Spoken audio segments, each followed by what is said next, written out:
What's up guys, the Amigo voice here and I'm back with another video. This time we are doing a build guide on my cold damage Scourge arrow build. I've had a few requests about this now, so I figured why not make a video when I have the time for it. So this is the build I've been playing in Betrayal League. I'm currently level 90 on this character and the build has overall been doing quite well, comparing to a League starter of course. The build has some pros, but it also has some cons. Some of the pros are that it has very good damage, single target damage as well. On top of that, it has very high dodge, so it means you don't get hit quite often. And yeah, it's doing Uberlab very easily. I could do it on a 5 link on day 2 of the league. Very nice there. But some of the downsides are that it is a channeling skill, which means you will have to be standing still when you're channeling it, so it can be quite clunky. However, you get used to it pretty fast. Another con is that since the skill is a channeling skill and the mechanic is that it shoots the pods one arrow, if you're in a tight area like this, you won't be able to spawn all the arrows. You can only spawn one because the arrow can't fly further, which means it cannot spawn more pods. So in tight areas, like for example the betrayal encounters with the fortification, I think it is, in that little area there, you won't be able to spawn all your pods, and you won't be getting that much damage. So it can be very awkward, and that's probably the thing I hate most about this build. The other thing is that it doesn't have too much life. 5k is pretty good, but on tier 16s, it's actually pretty normal. Normally very nice number. It's pretty decent, right? But in Betrayal, these encounters are overtuned as fuck currently, which means that they will one-shot you when you have some rippy mods. Of course, you want to have rippy map mods because you want to get map returns. It just means that either you have to be really careful and not get hit, or you will not really be able to level because you will die once in a while because just two one-shots like Haku, for example, his slam and everything, Janus, and also yeah, just every fist damage build from the betrayal encounters will just fuck you over, and they can one-shot you with map mods like extra damages, elemental, and so on, and crit. But we are a dodge-based build, so which means for small hits we are very tanky. 50% dodge, 40% spell dodge, and we have 55% chance to evade attacks too. So pretty tanky there. And for regular fights, like for example the Guardians, we are also really tanky. So yeah, I'm just gonna not talk anymore and just do a quick map run here, Lair of the Hydra, just to showcase the build. It can do Guardian maps. I can't promise that I won't die. I'm gonna try to skip the betrayal encounter just to not, because I'm probably gonna die to that. And I have 34% XP, so I kind of don't want to lose that. We are level 90, and it will take a little bit of time to get that remaining XP again. We have a volatile here. We don't wanna be hit by that. Oh my god. So yeah, we are using phase run. It kind of works really nice when you have a 20% quality on it. It's basically like a free quicksilver. So whenever you run, you just pop that and it stacks on top of the quicksilver and it gives you 49% movement speed. 49% is a really good number. It is actually quite a decent boost. And it boosts your clear speed quite a bit. You can see here when we're getting hit, we lose some life, but we will quickly recover as we're not really getting hit too often because of the dodge and the evasion. Oh my god, okay, this is sketchy.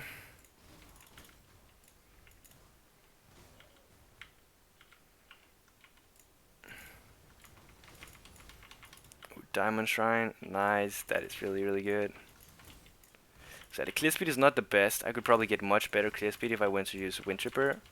But Winterburr, I wanted to try a new skill. Scourge arrow was really nice, and it has the best single target DPS out there, I think.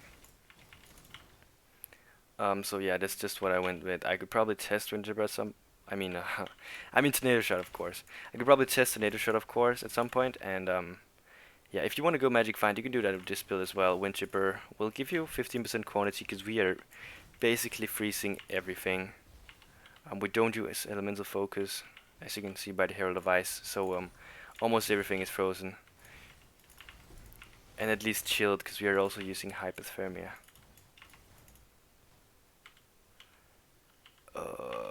Okay, the Betrayal encounter here, and it is, you see this is the fortification. Okay, I can try this. It is really, really awkward. You can see here. Oh, it will just. Oh my god. Are we getting ambushed or some shit? No, he's just out there. He's probably gonna one-shot us. Yeah. It's just really annoying when you can't see shit. I mean, the damage is there, but we can still get one shot. And this guy's smashing, for example. Okay, we got him deathless. Decent. +1 rank to Haku. Jorgen. I don't know what I should do there. I have done the Kids Arena fight, you know, the mastermind. I died quite a few times, but that was mainly because I didn't know what the fuck was going on. So yeah, here. Oh, actually, I don't have a portal. Let's see if we can find one just in case I die. I kind of don't wanna run all the way back. There should be a portal scroll over here. Okay. You know what? Let's pray we don't die. It should be fine. I believe.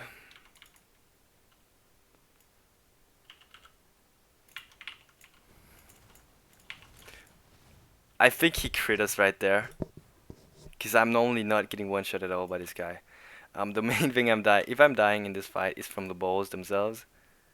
So yeah, you know what? You saw the map. Let's just go out and talk about the build. I'm just gonna finish this off later. We're gonna try this one more time and then, because it's gonna be boring for you guys to watch. So let's just run out all the way there really fast. As you can see here, this is our normal run speed, and with phase run, it's actually pretty much faster.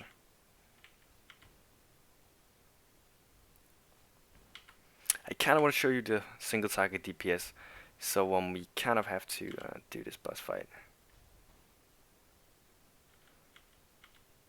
Oh shit, dead end. But yeah, so I can talk about some of the upgrades I'm gonna do. I need to get a sixling at some point, and then a double socket tomb fist as well will be really, really nice for the build, of course. You can see the damage is pretty decent. It's not the best, but as for a league starter, it's pretty decent.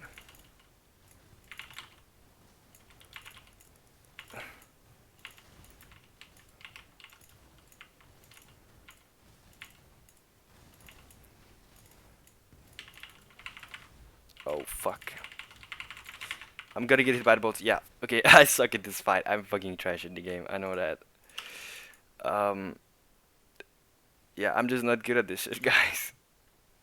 Because yeah, you can easily do this deathless, right? You just have to dodge the balls. Because the map mods are not even that rippy. I mean, it's only, I think, 1 or 2 damage mods. You can see here. Okay, we got him. There we go.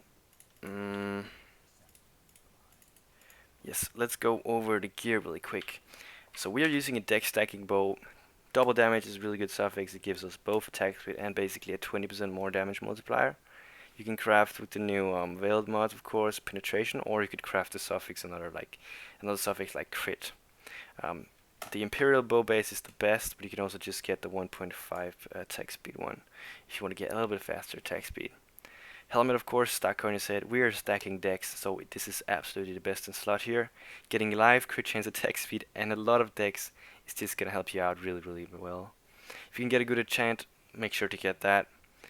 As for rings, we are doing resist, elemental damage, and life. That's the main parts. And if you can get decks, try and get that too. Of course, amulet, get a dex implicit one, and then just get crit multi, weapon elemental damage, life if you can get that. I wasn't able to get that right now, and then resists. Quiver, Hero's Demise is the best one here. I got a lucky point blank corruption, which means that I can save 1 skill point. It's not more than 1 skill point though, so it's not that big of a deal. Quiver is just, belt is just a rare belt I use, but you can also get the Elder one, which gives you attributes.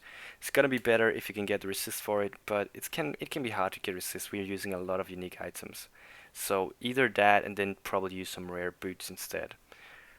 That's probably gonna be the best option here.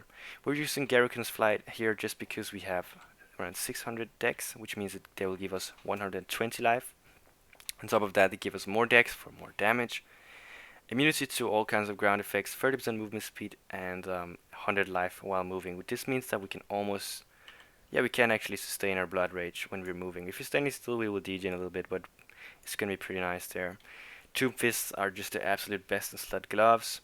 You want to get dual socket if you can, but it's not that big of a deal. It's gonna be mainly your life, that you can get more life from a double socket, because stacking added damages, we already have so many added damages anyway, so it's not going to be that big of a deal. So on a Abyss Jewel, if you use one on the tree as well, you kind of want to get the suffixes and just life. Like crit multi is going to be the biggest DPS increase. Accuracy not as much actually, because we are getting this note here, so accuracy is not that important, but crit multi and then attack speed if you have crit recently, those are going to be the best suffixes. For the gem sockets, we are using Blink Arrow just for movement, right? Haste is our aura. You could go Hatred if you can get a Watcher's Eye with base crit. That would be really nice, but Hatred itself won't benefit you. It will only be from the Watcher's Eye. Haste, however, will benefit us, and it gives us the Val Haste as well, just for the more clear speed while mapping. Frost Bomb is a really nice single target increase. 25 minus cold rest is actually pretty huge. It's very good.